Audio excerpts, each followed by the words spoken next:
In today's episode of the AVG Fantasy Football Podcast, Tyler Velas and Missionary Mike go over the Week 11 starts and sits.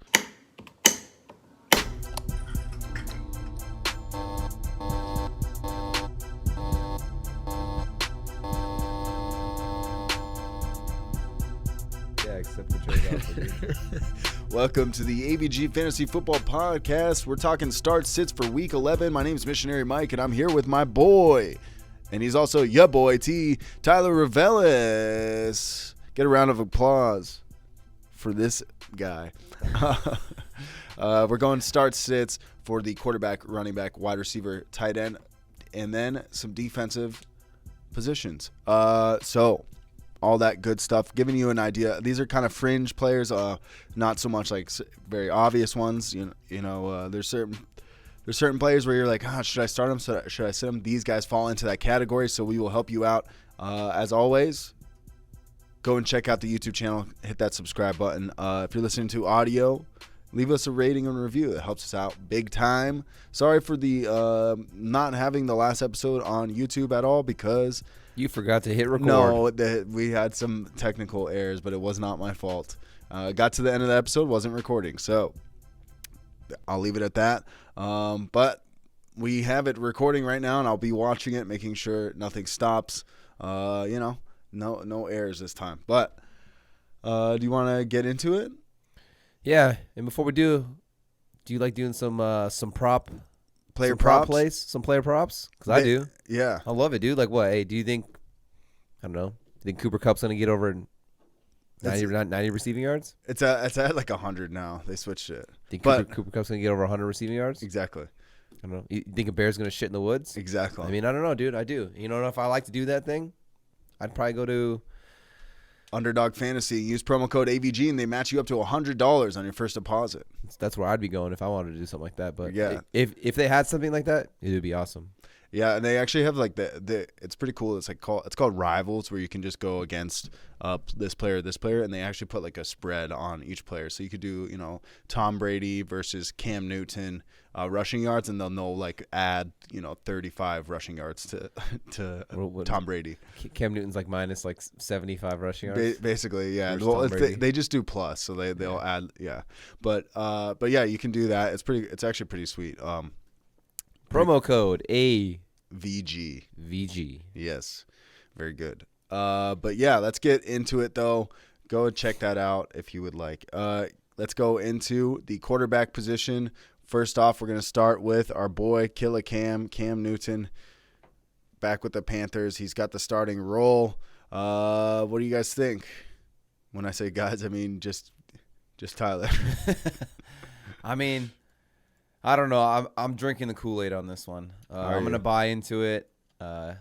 You got Stafford on a bye this week, so maybe you had Stafford. You're looking to fill that void at the quarterback position, especially if you're in a two-quarterback league. I really like Cam Newton this week. I mean, we saw him last week. He comes in, no hesitation, gets a goal line touchdown inside the 5. Then they, next series, 2 series later, whatever it is, he comes back in.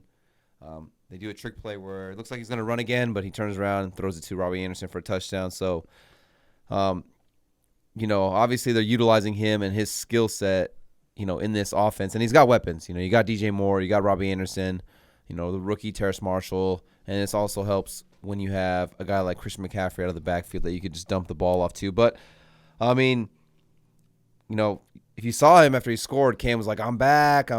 He's screaming. So, He got a foul on that, right? Yeah, he got an unsportsmanlike conduct penalty. But, this is going to be the first game back in Carolina because they played in Arizona last week. So, I mean, you know me, Mike. I'm always talking about, like, the mental side of, football a lot at times. And, for Cam to be out of the league for so long and, come back and then especially be with the Panthers again, his first game back home, I could only imagine how hyped he's going to be back in Carolina, playing in front of the Panthers fans.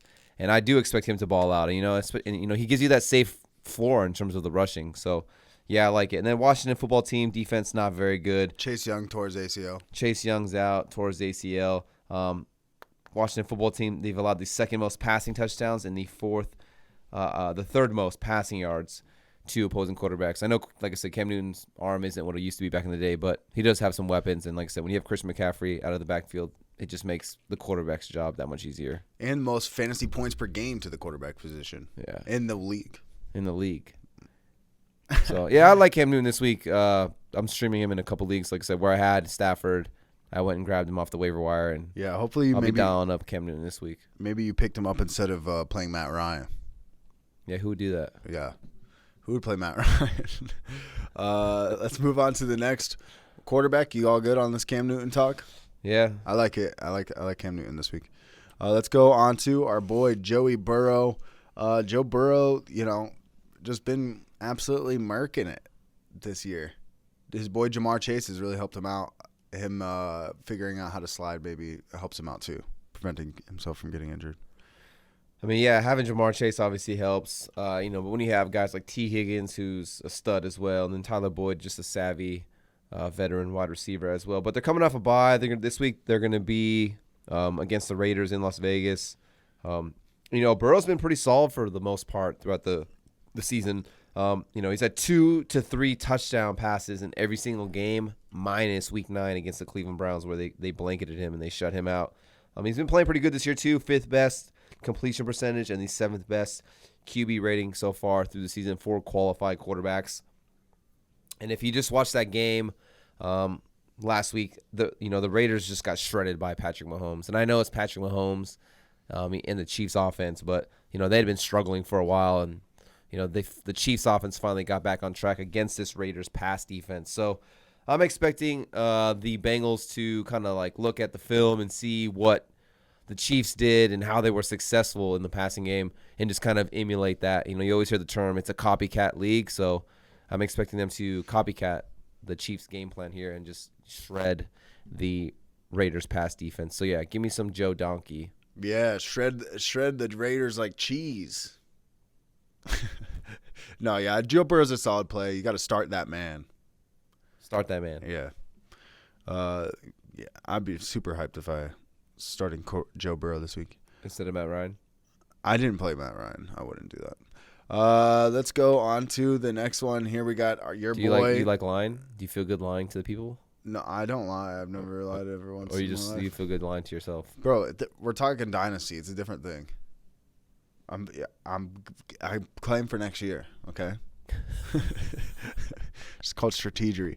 All right, let's talk Tua Tagovailoa for the Miami Dolphins. We seem to talk about him every time Tyler's here. But Tua came in and he did well when against Baltimore when he was able to come in, and I'm not mad at it. Tua has been underrated, I think, a little bit. Yeah.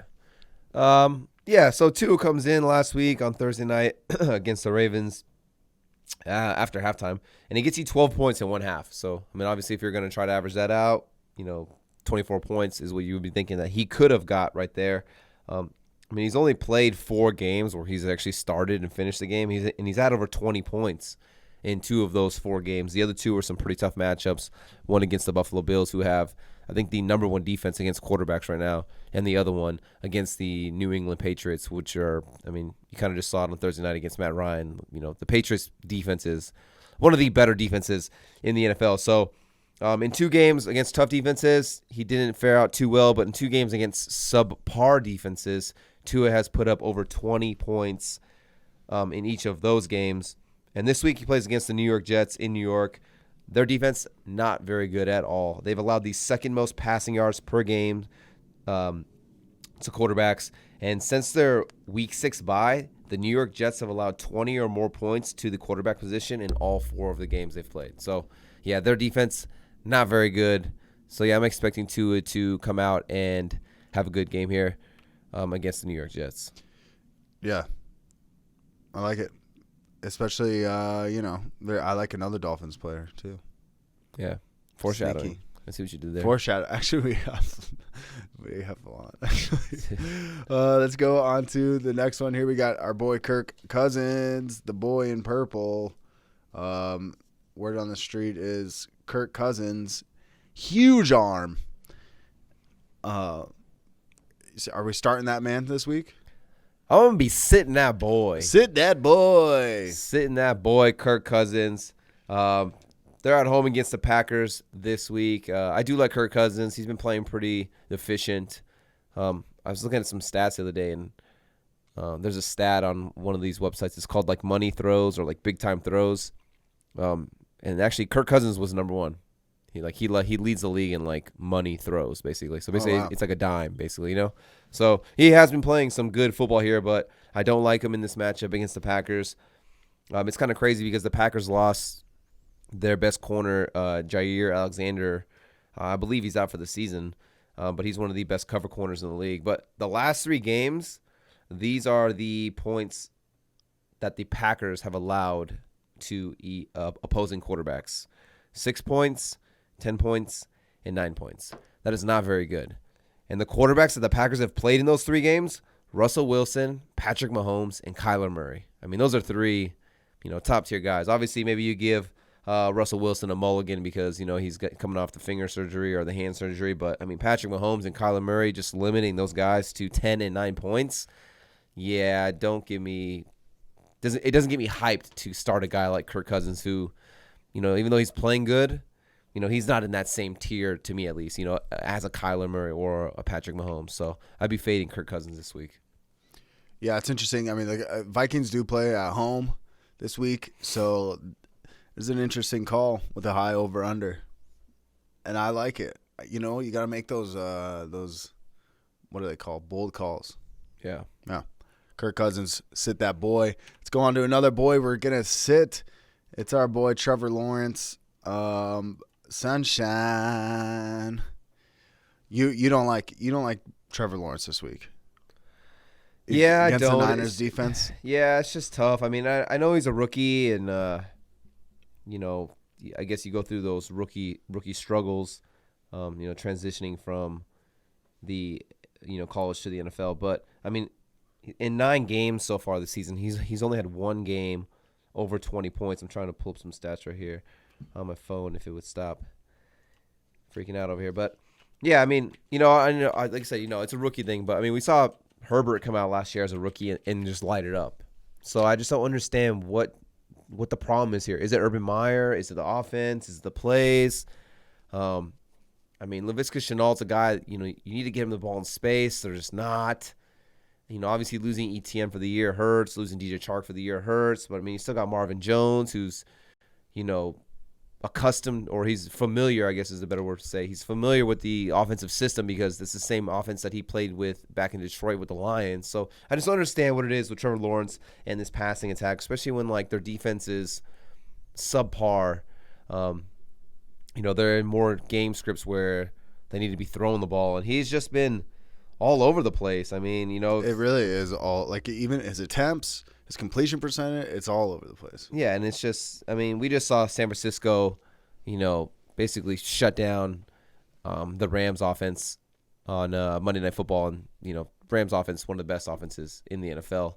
I mean, obviously, it, hurt the Rams losing Robert Woods, but still, Stafford and Kupp and that Rams offense was, they were firing on all cylinders for, most of the season. And like I said, they pretty much shut them down. So, yeah, just a tough matchup against a tough defense, so I don't like it this week. If you were thinking about potentially starting Trevor Lawrence, yeah, even in 2 quarterback leagues, I'd be trying to get away from him if I can. I mean, the last 2 games, 8 points, 5 points, and then 12 points since their week 7 bye. It's just, I mean, he's got 4 games under 10 points. What are we doing here? Yeah, I mean, the last 2 games, 15 and 16 completions. You're wondering, what's up with Marvin Jones? I mean, that could be it. Yeah. Doesn't. But, yeah, pretty gross. Threw the ball 54 times against Seattle, but anyways. Yeah, speaking on that the Niners, did you know Sean McVay's 8-1 against the Cardinals and 8-1 against the Seahawks? But he's 3-6 against the Niners. Hashtag interesting stat. Interesting stat. Poor guy can't handle it. Let's move on to the running back position. We ready? Let's do it. Let's move on to start that man. This is Tyler's man. Speaking of the Niners, this is Tyler's man, Elijah Mitchell. There's some people that were kind of moving around on this San Francisco running back, or this backfield, this past couple weeks, because Elijah Mitchell wasn't the last man standing anymore. Do you think Elijah Mitchell's still good to go? He looks good. He looks it's cool that he's drafted in the 6th round and he's starting every game. Yeah, something like that, like 5th, 6th round. Yeah. But yeah, I mean, obviously you got to monitor. He had surgery on his finger or his hand or something like that. So all the reports are saying that he is good to go and he should be able to play. But like I said, it's just something to monitor on. But I mean, he seems to be like the guy there. Despite Trey Sermon. Even Jeff Wilson Jr. coming back. I mean, Elijah Mitchell has seen 18 or more touches in 5 of the 7 games that he's played in. We're always talking about volume. Volume is king, especially for running backs. I mean, and they're not shying away from giving him the football, which you love to see for the running back position. He's had 90 or more rushing yards in 3 of his last 4 games. So, I mean, he's been pretty efficient with those touches as well. 300-plus rushing yard games on the season so far. And the Jaguars, not very good against defending the run. They've allowed the 5th most rushing touchdowns to running backs. So I'm going to call it right now. Elijah Mitchell finds the end zone. And then you're telling me my guy's getting me like 90 rushing yards every game basically? Yeah, sign me up. So I love Elijah Mitchell this week against the Jaguars. I like it. Elijah Mitchell, throw him in. Do you think he's the you know what? waiver wire pickup of the year right now, or who would you? It's Cordero. Cordero. Okay. You can't. I mean, Cordero's. I mean, he's up there, but like Cordero was. I mean, if you picked him up in like week 1 or week 2, whatever that was. Yeah. I mean, I'm in a league and Cordero's been carrying me, like just really helping me in one league. No, I feel that's a good one. That's a good one for sure. But Elijah Mitchell, I'd probably say he's like, as far as running backs, he's probably right there next to him though. Yeah, number 2. But yeah, but I've been thinking about Elijah Mitchell for the future, like Dynasty actually. Yeah, because I mean, if this continues and they really like him there, this could be kind of like the breakout running back for this team, which usually does this running back by committee. But it seems like they're starting to get to a point where they want to let him be just a workhorse. And this is a run-first team, too. This is for sure, yeah. But, yeah, let's go on to the next running back. We got our boy Mark Ingram for the New Orleans Saints. I mean, Mark Ingram's solid. I think he's back on the juice, and that's what I like to see. The juice is loose. He's on all the juice. Yeah. Well, last week Mark Ingram steps in for Alvin Kamara. He missed due to the MCL sprain. He saw 18 touches, got you 108 total scrimmage yards and a rushing touchdown. Played 85% of the snaps. So it was like the Mark Ingram show. Yeah, for you to step in, I mean, I know he was on the team before, but like you to step in and get 85%, it's pretty nuts. But it's just nice for him that even though they just traded for him a couple weeks ago, that he knows the system, Sean Payton's offense. He can literally step in, like you said, and just play all the snaps because he knows all the plays, he knows the verbiage, the formations, all that stuff. Yeah, I'm sure it hasn't changed much since his days in the past with the Saints. So, but yeah, I do like Mark Ingram again in this matchup. Kamara missed practice. I think he practiced Wednesday, but then he sat out Thursday. So we got to monitor it. We're recording this on Friday to see what his status is. But if Kamara doesn't practice again today, I would say that you're going to be looking for another 80+% of the snaps for Mark Ingram. And with those MCL injuries, that's kind of what Aaron Jones is dealing with right now. They're saying 1 to 2 weeks. So I would caution on the side of 2 weeks just to be safe than sorry, especially with these Saints, trying to make a playoff run here. You want to make sure that, Alvin Kamara is healthy and ready for that. And when you have a capable backup like Mark Ingram who can just get the job done, there's no reason to rush Alvin Kamara back, in my opinion. Yeah. Yeah, I like it. Mark Ingram, if Alvin Kamara's out, solid. Yeah. Not much else to say. Even if Kamara plays, I still like Ingram as a low-end running back too, just because I feel like Kamara is banged up. He's not 100%. So if Kamara does play, I think it would be more like 50-50. because you don't want to just throw Kamara out there and just, give him a full workload and then him get banged up again, like I said, and now he's out for multiple weeks. I think Kamara's only missed like 5 games, by the way. Yeah. But yeah, I like it though. That's sneaky. Okay, this is my boy Myles Gaskin. I was talking about earlier how I was going to talk about a Dolphins player, but I love, Myles Gaskin has been frustrating because it's 1 week he does well, next week he does terrible. I think he got 5.5 fantasy points against the Baltimore Ravens last week. That's not what you like to see. But here's the thing: is the Jets have in the last 4 games have been putting up an average or allowing an average of, I think it's 40 something fantasy points to the running back position. And on the year, fantasy points per game they've given up to the running back position is 31.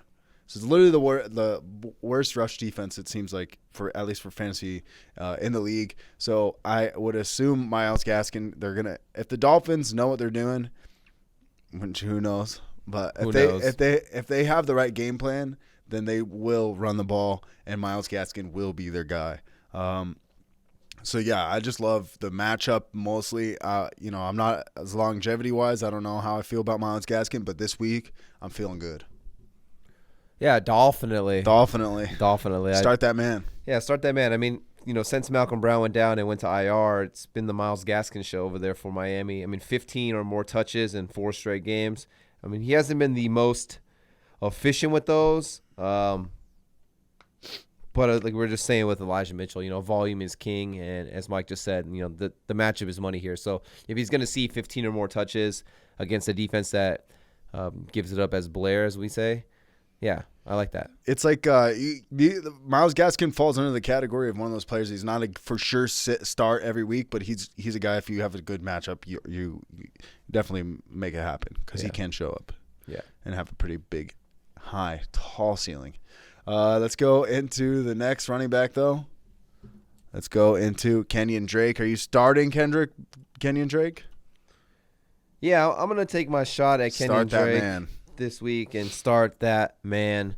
When you think of Kenyan Drake, they paid him a good amount of money to come there. He's making more than who was it? He's making more as the backup running back for the Raiders than Chris Carson is as the starting running back for the Seahawks. Obviously, Chris Carson's been banged up with the neck injury all season, but I mean that's just basically how much the Raiders viewed or how much they valued Kenyan Drake to go get him and pay him. So they're paying him a good amount of money. So you would like to think they're going to utilize him and his skill set in this offense. Obviously, probably the better pass catcher out of the two between him and Josh Jacobs. Josh Jacobs is a good pass catcher in his own, but if I was going to pick one or the other, it'd be Kenyan Drake. I would want catching the ball out of the backfield. And this is a good matchup for him. The Bengals have allowed the second most receptions to the running back position. I think this is going to be a shootout. I think it's going to be a back-and-forth game here. Like you said, I like Burrow. They're coming off a bye. The Bengals are. So I'm expecting Chase, Burrow, Mixon, Higgins, all those guys to come out, put up some points, which in return is going to make sure or going to need the Las Vegas Raiders to keep up and keep pace with the Bengals here. So, yeah, I like him to, probably get you, 8 carries on the ground and then maybe like 5 catches through the air. So I think he'll have a safe floor here as a low-end RB2 if you need to, fill that void on your roster. Yeah, it's a little scary, but I'm not mad at it. You're diving deep in here. Yeah. Making some good plays. Let's go into the next running back. Let's run it. We got our boy Adrian Peterson. Even though he's the most man of men in the league, probably as far as the oldest running back out there, we're gonna say sit that boy. We're gonna call him a boy today, and we're gonna sit Adrian Peterson.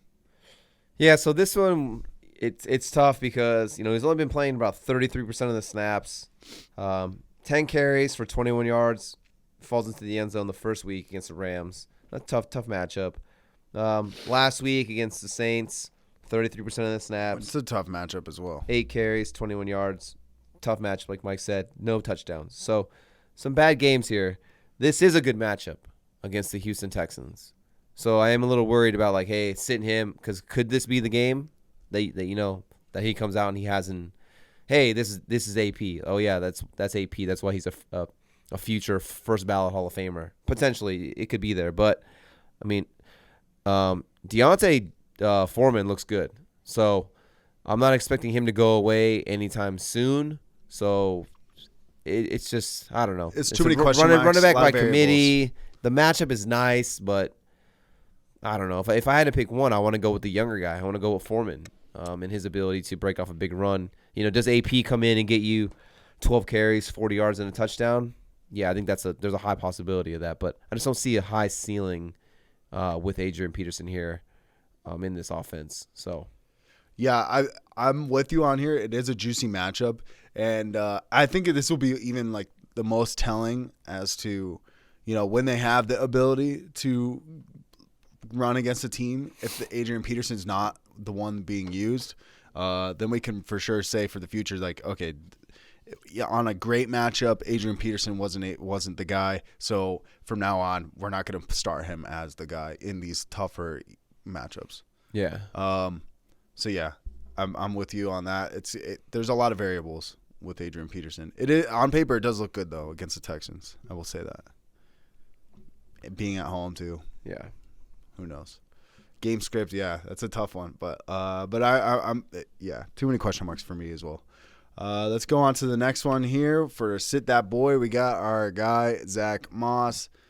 I mean, this Bills offense. It's I don't know. Zach Moss and Devin Singletary. The whole thing has been weird. Just because they seem to pass the ball to everyone besides Stephon Diggs. I mean, Stephon Diggs had a crazy good game last week. No, I know, but before, remember he's had one touchdown this year. I don't know, but Diggs is breaking back out. I think they realize, hey, this offense needs to run through Diggs. Yeah, they got some weapons, Manny Sanders, and Beasley's a solid slot receiver, and Dawson Knox, kind of had a mini breakout in the beginning of the season, but Diggs is still the guy. But I mean, for what it is worth, they just don't run the ball. I mean, that's what I mean. 4 straight games where he's been under 10 rushing attempts.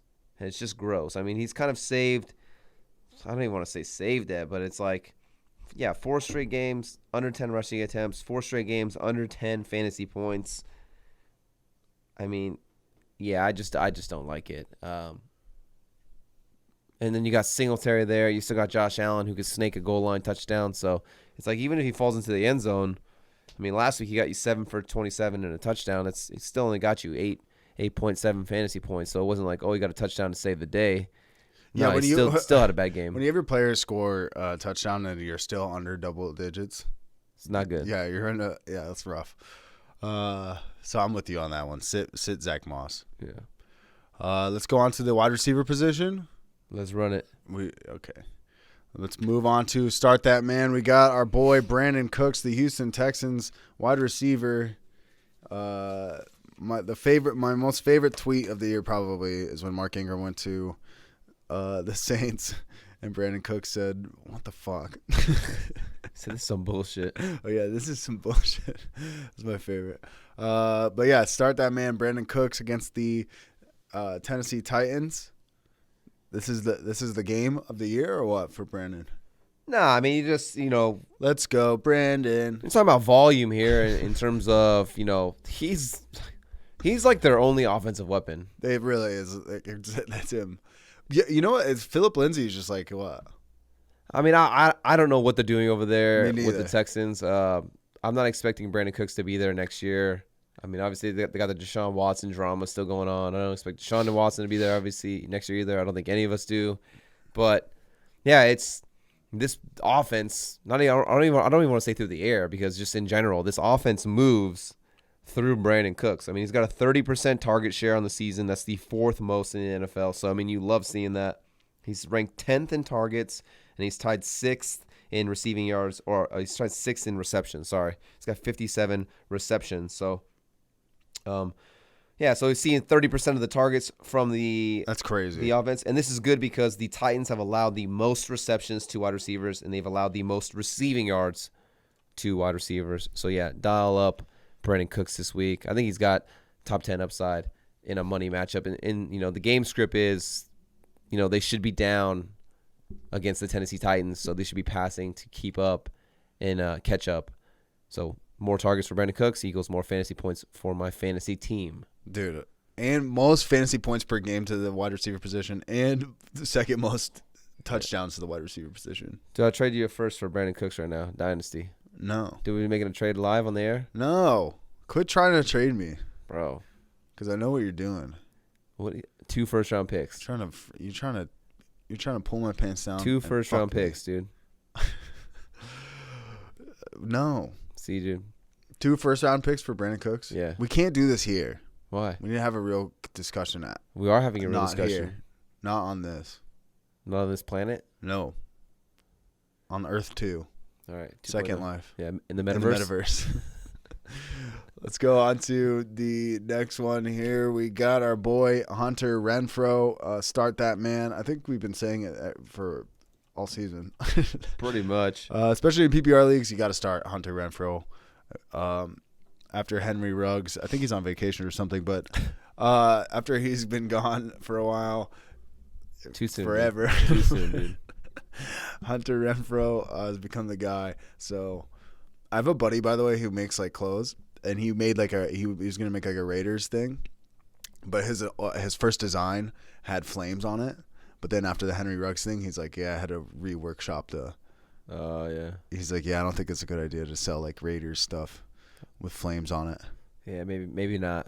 Yeah, maybe not. But you know what else has been fire? Who's been hot like Hansel? Hunter Renfrow. Yeah, sorry. Yeah. Renfrow, we were talking about it. He's kind of like a modern-day Wes Welker, modern-day Julian Edelman in terms of, just this shifty slot wide receiver, PPR guy. I mean, if you're in PPR leagues, he's had He's had 10 or more PPR points in every single game but one. So in 8 of the 9 games that he's played, he's had 10 or more PPR points. He's had 7 receptions in 3 straight games. Obviously the Henry Ruggs thing is unfortunate. It sucks, what he's going through for Henry Ruggs. But, due to his absence, it seems like, they were already kind of leaning on Hunter Renfrow, where he was getting 5, 6 catches every single game. But now it's just like he even has that much of a safer floor in the 3 games without Henry Ruggs. Like I said, 7 catches. So, and the Bengals pass defense, they've allowed the 7th most receptions to wide receivers, so that's good for a guy when you're thinking about Hunter Renfrow and his PPR upside. And then Carr averages the 4th most pass attempts per game. So you're telling me I'm going to get a guy who's getting a ton of catches in Hunter Renfrow against a team that is giving up the 7th most receptions to wide receivers, and then my quarterback throws the ball the 4th most time out of anybody in the league. Yeah, sign me up for Hunter Renfrow. Just one of the safest floors in the entire NFL. Like I went out and I've traded for Hunter Renfrow in a couple leagues just because he doesn't have that flashy name, and I don't know if it's just yeah, you could trade, but you could trade a nice good fart for Hunter it's just Renfrow. Tell me a guy's gonna get me basically 12 points every single week no matter what. It's just okay, it's not sexy, it's not through the roof, but he's not gonna lose you. He's not gonna goose egg me. Yeah. I'm not gonna be oh, I lost this week because Hunter Renfrow got me 0 points. Right. So I safe floor. I like it. Yeah. I also like it. Let's go on to the next wide receiver. We got our boy Jaylen Waddle. We're hitting every position. Remember when that guy anyways, my brain just went crazy. I started thinking about Mike Gesicki. But Jaylen Waddle's been solid. He's one of those guys that ran like a crazy he had a really fast 40 time, yeah? Yeah, he fast. Yeah, he's one of those guys where you're like, oh, is this another John Ross? Is this a guy that's just really fast and not very good? But with everything going on with the injuries in Miami with DeVonta Parker, and a lot of those guys haven't been able to be there every week, Jaylen Waddle's been kind of solid, and I to be honest, I'm kind of fallen in love. Falling in love, nice. Falling in love. Yeah, no, not really, but you know what I mean. Just because I watch a lot of Dolphins games because I'm friends with all you guys and you guys are diehard Dolphins fans, yeah, I do notice Jaylen Waddle has been pretty solid. Yeah, I like Waddle. Obviously, I'm a Dolphins fan, but, Miami's throwing the ball at the 3rd highest rate in the NFL. They throw the ball 66% of the times. He's basically the number 1 wide receiver for the Dolphins. You got DeVonta Parker still out. Will Fuller is still out with the finger. And then the matchup is money, like we were saying earlier with Tua. If we like Tua, then you got to like Tua's number one passing option, which is Jaylen Waddle. I mean, the Jets have allowed 283 passing yards, second most in the NFL, and they've allowed the fourth highest completion percentage as well. You know, Tua's been pretty efficient and accurate with the football, so you like seeing those things. And, you know, for what it's worth, Tua's only started and finished 4 games so far this season. He's been banged up, left one game early, and then he came in last week at halftime. But in the 4 games that Tua has started and finished, Jaylen Waddle is seeing 9 targets per game, which is in those contests. Nice. So yeah, you like seeing that volume and efficiency there. So yeah, I love Jaylen Waddle this week. I'd be dialing him up. I think he's a solid wide receiver too. Yeah, definitely. If you got Jaylen Waddle, better be starting that man. We on to Corey Davis. Is this a sit that boy? Yeah, it is a sit that boy. Sit that boy. We got our boy Corey Davis for the New York Jets. It's like, what time is it? Elijah Moore time. It seems like it's just Elijah Moore. No more Corey Davis. Yeah, so I mean, I like Corey Davis. I think he's a talented football player. He's coming off a good game where he got 5 catches on 7 targets, 93 yards. So pretty decent game, especially against a tough Buffalo defense there. But I think a lot of that might have been in junk time or garbage time towards the tail end of the game when they're just getting smacked. But this week at home against Miami Dolphins, I don't know what it is, but the Miami Dolphins defense has turned it around the last couple weeks. I'm expecting a lot of Xavier Howard on Corey Davis. I mean, if I'm the Miami Dolphins, I'm just like, hey, Xavier Howard, shadow Corey Davis, just blanket him, shut him out, limit him, do whatever you got to do, and then we'll worry about the rest of the passing options for the Jets here. So that's what I would be thinking if I was the Dolphins coach. Obviously, the Dolphins, like you said earlier, who knows what they're thinking or what they do sometimes, because what they do sometimes doesn't make any sense. But I just don't see the upside here for a guy like Corey Davis. I would actually, like you said, Elijah Moore would be a guy who lines up in the slot a little bit more that I'd probably be leaning on, because I think the slot is where you could probably attack Miami better instead of going against a guy like Xavier Howard or Byron Jones on the outside. Yeah, definitely. Also, this is Joe Flacco's first game starting with the Jets this season, so we're not sure. No idea what's going on. Yeah, obviously we liked Corey Davis because in preseason, Zach Wilson was just hyper targeting him. Yeah. We haven't really seen what Joe Flacco's going to do. Is he going to hyper target Corey Davis like Zach Wilson was doing, or is he going to be like the savvy veteran who's just like, okay, I'm just looking for the open receiver. Like, okay, right. Corey Davis is being covered by Byron Jones and Xavier Howard, so like I'm not going to try to thread the needle when I have a guy, Elijah Moore, Jamison Crowder, Michael Carter out of the backfield. Like, is he going to go for the easy, quick plays instead of trying to force something into Corey Davis? That's just what I'm thinking in why I would sit Corey Davis this week. Yeah, definitely. Miami's corner. You guys are good. Your corners. That one kid, that defensive player, Holland. Yeah, he was fun to watch. Yeah, dude, he's mucho horny. He's everywhere. But yeah, let's go on to the next guy here. We got. I mean, do we have to say anything about this man, Allen Robinson? We're gonna sit that boy. I mean, I almost just want to chop it up to like the Bears. It's just the Bears. Yeah. I mean, I don't know. It's just the Bears just run the ball. They don't throw the ball. He's on a lot of snaps. He's like always out there, but it's just if you don't get targeted and you don't, what are you gonna do? There's just no ceiling here for Allen Robinson, and I joke around. I've made the joke that my team name is Allen Robin my season, because it just sucks. When you think about Allen Robinson and what he's done over the course of his career, even with subpar play like Blake Bortles, totally, Mitchell Trubisky. I mean, a guy who would still see 130, 140 targets and get you 90 catches or whatever it is, 100 catches. And it's not a flub. I just don't know what it is with Justin Fields. You think if I want to be a successful quarterback in the NFL, I should probably throw the football to the best receiver on the team. Like, it just makes sense to me, but what do I know? I'm not a professional NFL quarterback. I'm just a professional fantasy football analyst. But there's just no ceiling here. He in PPR leagues, he hasn't even had over 11 points. It's like earlier I was just talking about Hunter Renfrow. Like, here, Hunter Renfrow, here's a guy who's going to get me at least 12 points minimum every single game. And then you have Allen Robinson, who hasn't even gotten you 11 points in one game all season. So I just don't see the upside. There's no ceiling here.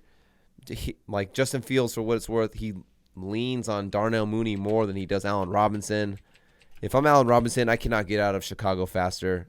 Like, hey, in the offseason, I'm going anywhere, Miami, besides the Chicago Bears. Do you want Allen Robinson?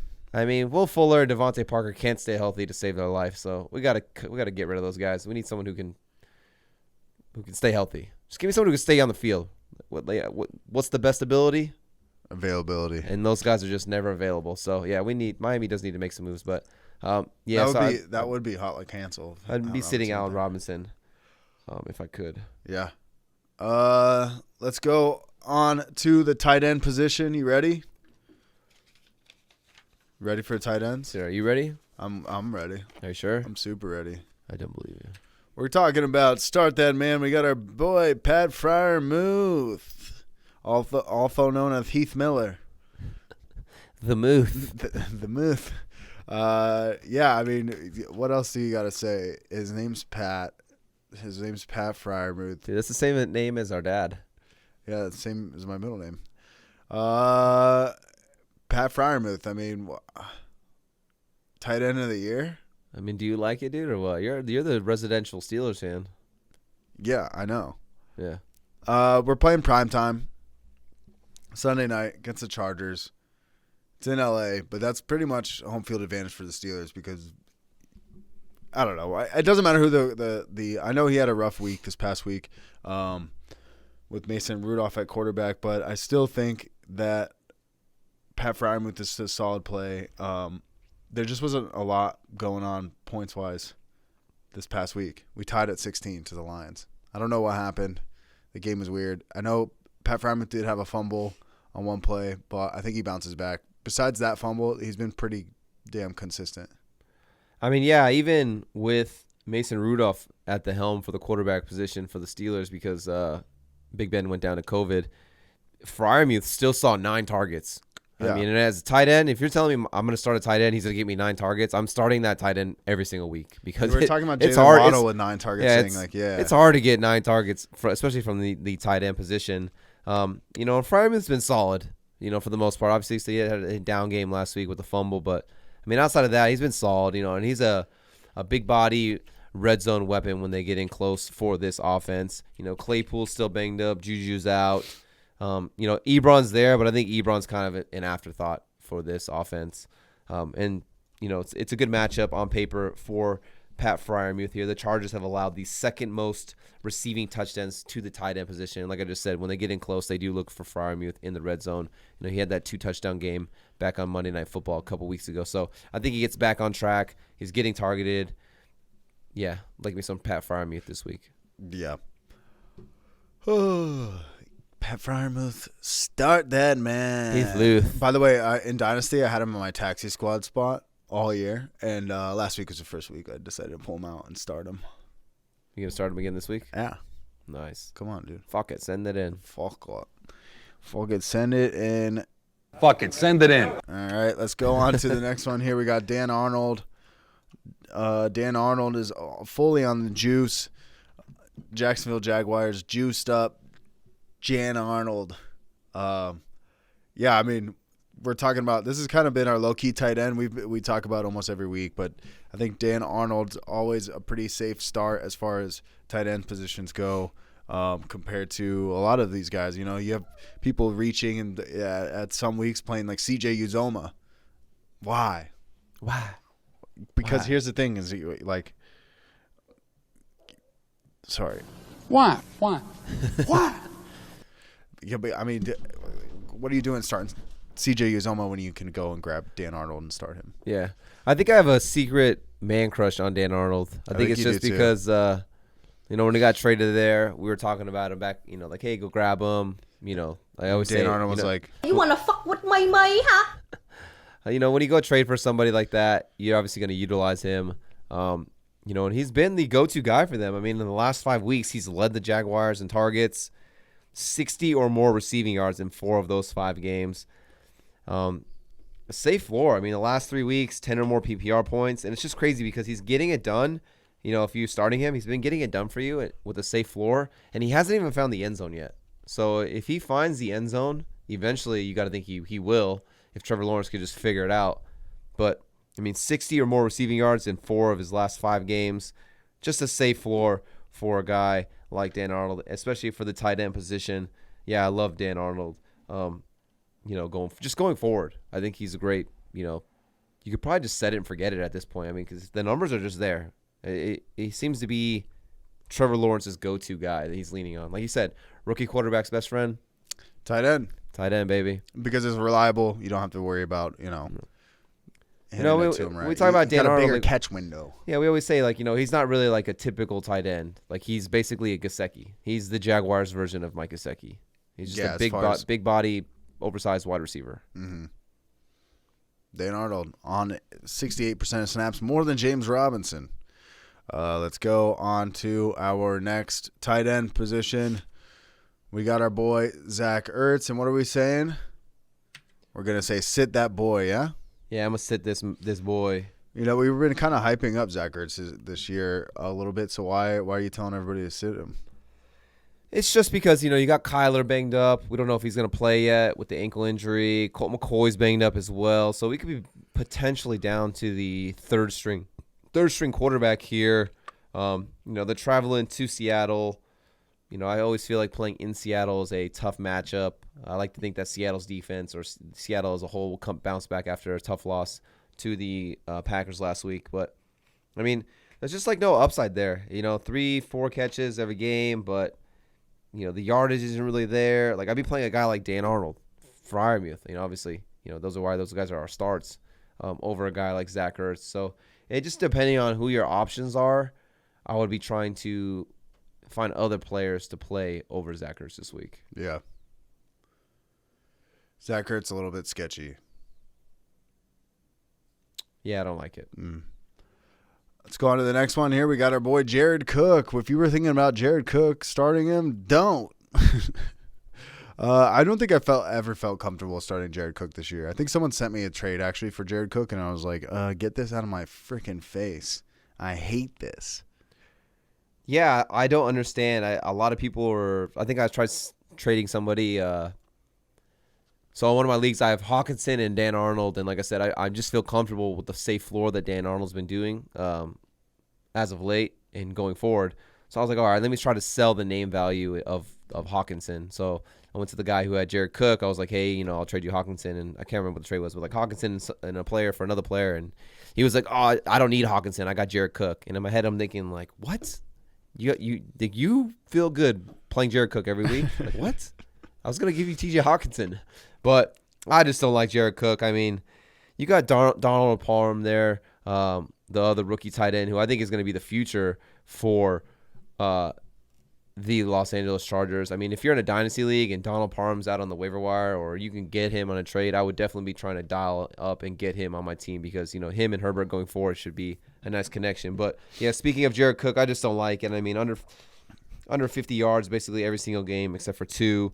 You know, and even in the games where he scores touchdowns, it's just like, I mean, like I said, Donald Parham stealing touchdowns. You got Mike Williams. You got there's a lot Keenan of Allen, Austin Eckler. It's just, I don't know. I just don't see too much upside. You're either going to get, you know, 12 points from him, or you're going to get 4 points from him. So it's just like, what do you get? What are we doing here? Yeah. You know, it's the inconsistency. It's the inconsistency for me as well. Jared Cook, not Jared Cook. I said Cook. Jared Cook. Beetlejuice's Sit dad. that boy. Did he look like Beetlejuice? Oh my God. I was thinking of the other Beetlejuice, but now, yeah, I guess. That's fine. If you don't know who Beetlejuice is, just Google Beetlejuice. Dude, you can't say that. And look at Jared Cook and put their pictures together, and that looks like his dad. Or like they'd be like brothers or something. I don't know. They look... Bro. It's like I know. mini like Beetlejuice and then like mega Beetlejuice. They look exactly alike. It's so funny. Okay, let's go on to the defenses for this week. We're going to say start that man with the Panthers defense. Panthers defense it's kind of like, what do you got this week or this week? depends. But the Panthers defense have actually been putting up some solid numbers for the NFL. But as far as they've been hit or miss, and this week it's going to be a hit. Start the Panthers defense against the Washington football team in Carolina. Cam Newton back. There's a lot of momentum. I like it. Even though there's some momentum in Washington, they lost some players, some pieces. I'm not scared of it. Yeah, I mean, I'm thinking that, like I said, Panthers at home, they're hyped. Cam Newton's finally back in Carolina. I think the Washington football team, they won their Super Bowl last week.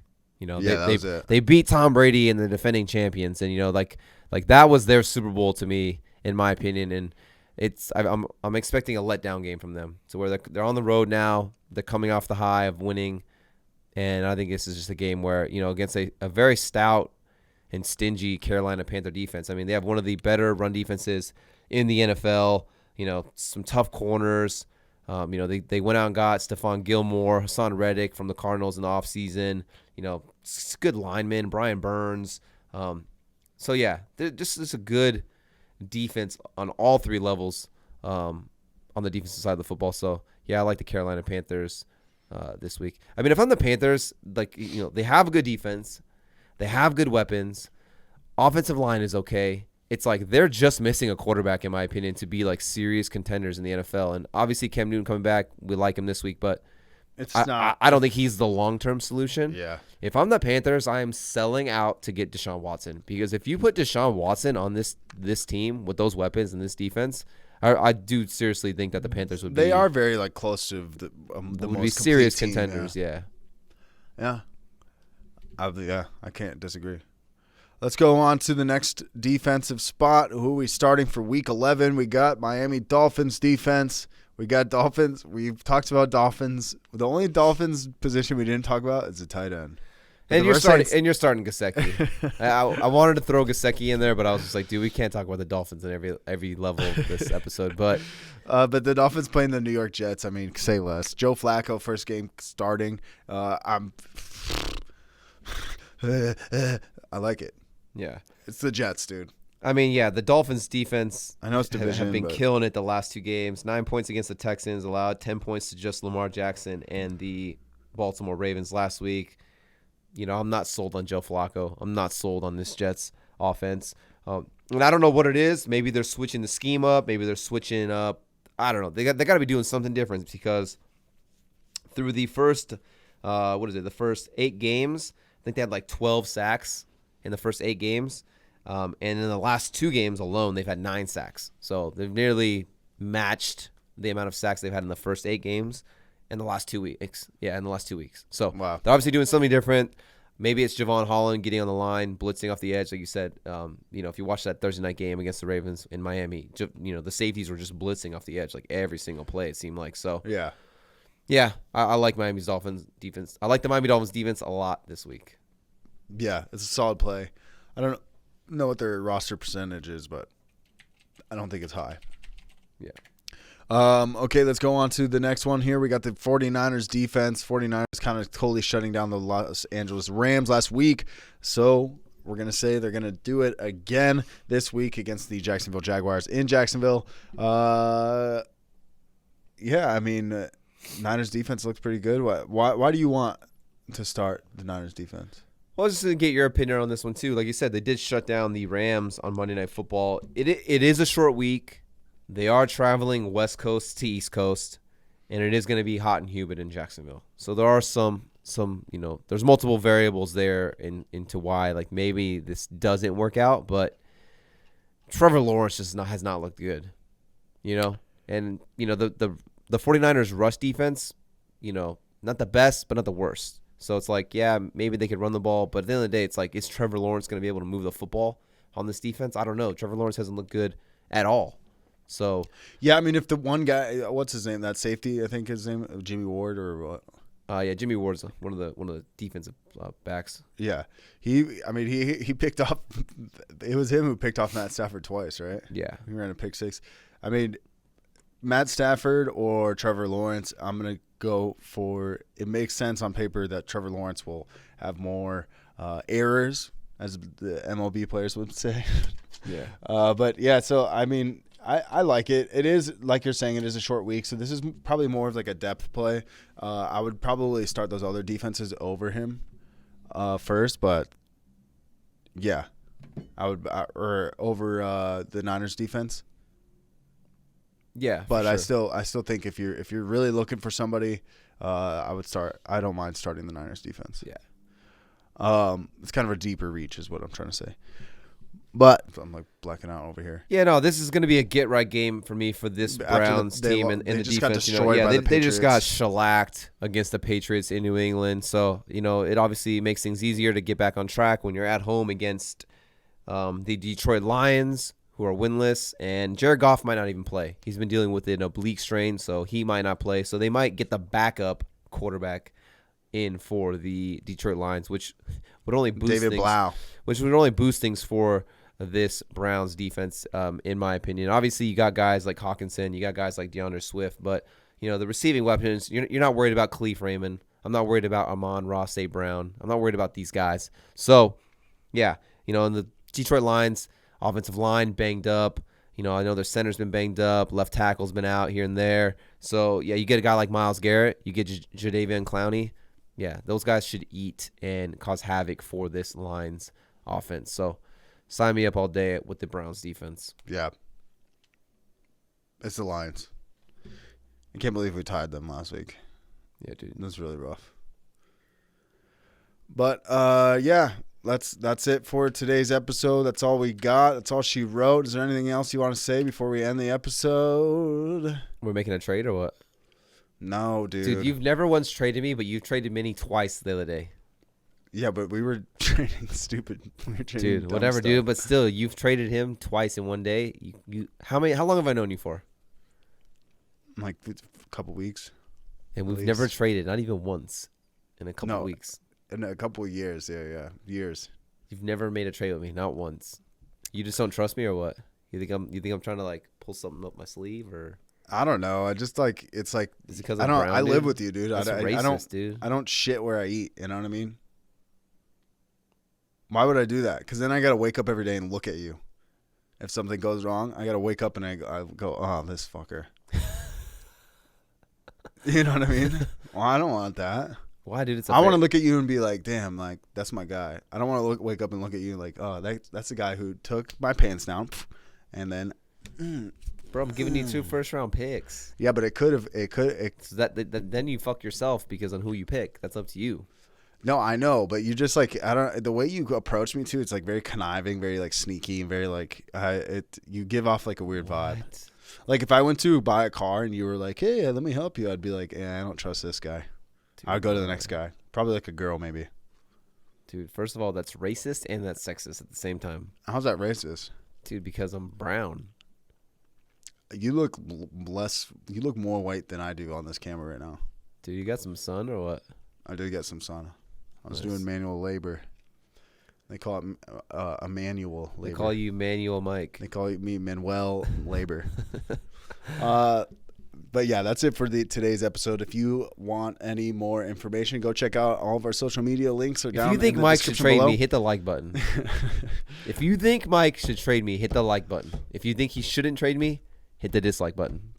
We'll leave it to the people. Share if you're not gay. Sorry. That's from a stand-up. Anyways. Do you think before you talk? Thanks for listening. This has been the AVG Fantasy Football Podcast, and us big boys are out. I got to go to work. Bye-bye. Manual labor. Manuel. This has been the AVG Fantasy Football Podcast. Please leave a rating and review. Thank you.